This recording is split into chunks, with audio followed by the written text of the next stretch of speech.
Today we're following some of the trends that you guys at LikeFolio are following regarding taking vacation and what kind of vacations consumers and people across the country are looking to take throughout the summer because, like it or not, everyone's been cooped up. They need to get out of the house. They need to go do something, but maybe a little bit different than they have in summers past.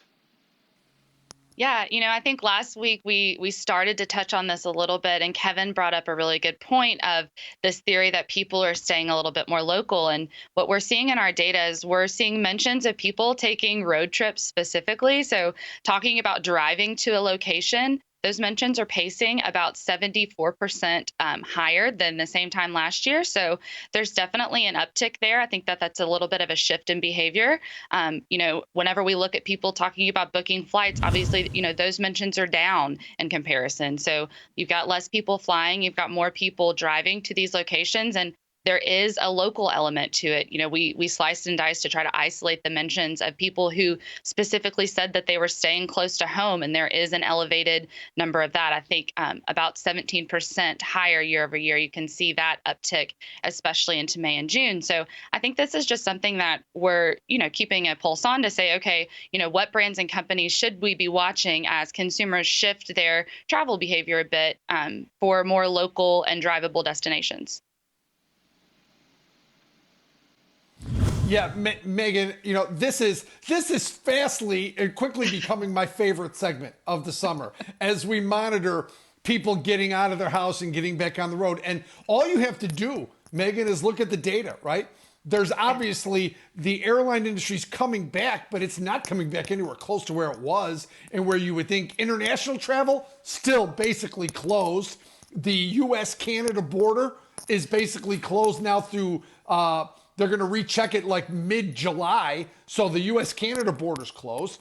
So you see news reports today about auto sales being higher, even used auto sales being higher. So people are upgrading their cars, and I think they're getting on the road. But my interest, Megan, in some of your data is, have these numbers peaked? Because taking a road trip, 30-day mentions, and taking a vacation close to home, have these numbers peaked out and are heading a little bit lower? Is that what your data shows? I think that there's a little bit of seasonality to this. Obviously, we expect some really high volume on the Memorial Days, on big holidays. And so this is something that we'll definitely watch, especially into the 4th of July. I think that's whenever we'll start to expect another, typically seasonal peak. But I do think that there was an element of people just being really anxious to finally get out of the house, especially around the end of May and the beginning of June. And so there is some validity to that, but I still think when you look at that road trip mentioned, it's still elevated year over year. And that's definitely something that we'll want to watch through the 4th of July to see if there's that continued uptick of people who are actually getting out and traveling. Yeah, definitely. We'll definitely revisit this around that time. But Megan, I'm always looking at, as you kind of alluded to in your opening statement there, where's the impact? And so some of the things I've heard you guys mention, hey, this is potentially a negative impact on the hotels and particularly the airlines. But what are some of the beneficiaries? Kevin mentioned, cars. Is it oil companies potentially? Or is it something like I believe you mentioned the last time we talked about this, things like Yeti and coolers, or is it grocery stores? As maybe people are going to the grocery store and buying, whether it be beverages or snacks for the road going into their vacation. I think that there are a lot of potential beneficiaries. I think that Kevin makes a really good point about auto sales. That's definitely something that we're tracking. For a Yeti perspective, I think Yeti mentions people buying a Yeti is pacing up about 58% year over year. Another fan favorite that people may be taking on vacation, which I can't believe Andy's not here to talk about it, is Crocs. We see purchase intent for Crocs going through the roof.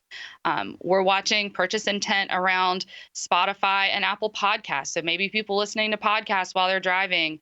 From a hotel perspective, we're definitely seeing a decrease in demand. So when you look at Marriott year over year, I think that the purchase intent for that is pacing down about 44% year over year. But then you look at brands like Airbnb and VRBO, and we're seeing a bit of an uptick. So maybe it's consumers feel more comfortable staying in something like an Airbnb or a home, an isolated or encapsulated location versus, crowded hotel. So I think that that's definitely something we'll watch to see, do consumers get more comfortable and start booking hotels, or are they still trying to isolate a bit but still be able to go on vacation?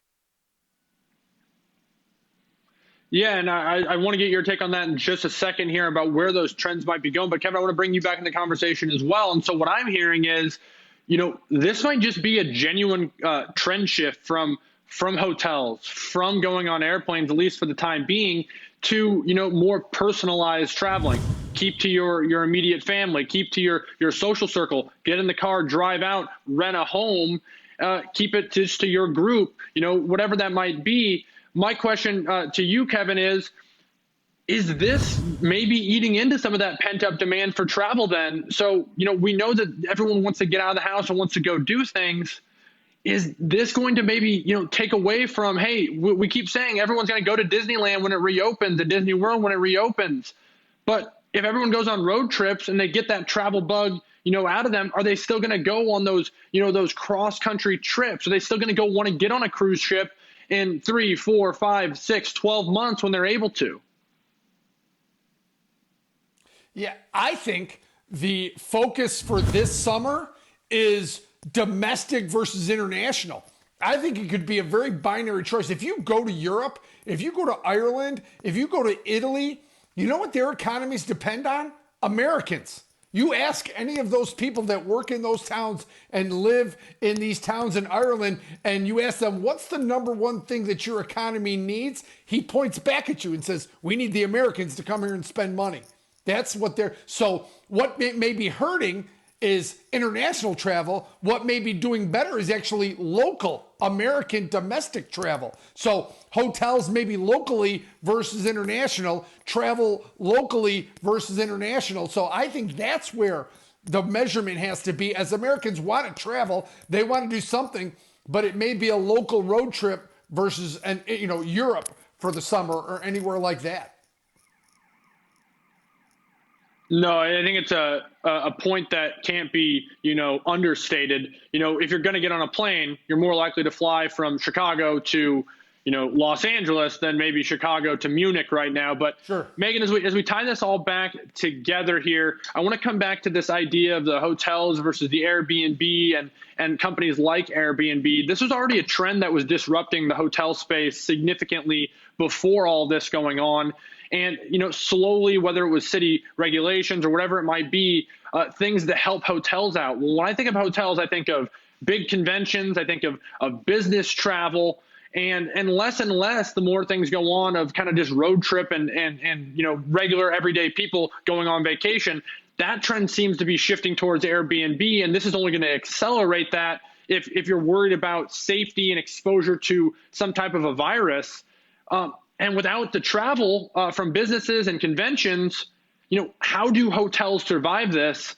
Particularly if you go to cities like Chicago or New York or other major hubs where there's just so many. Yeah, I think that that's a really good question. I think a lot of it depends on just how long this lasts, where people are avoiding the big, especially businesses, the big conventions and, events where there are a large group of people where you are making those huge travel points. I think that longevity and that duration is key.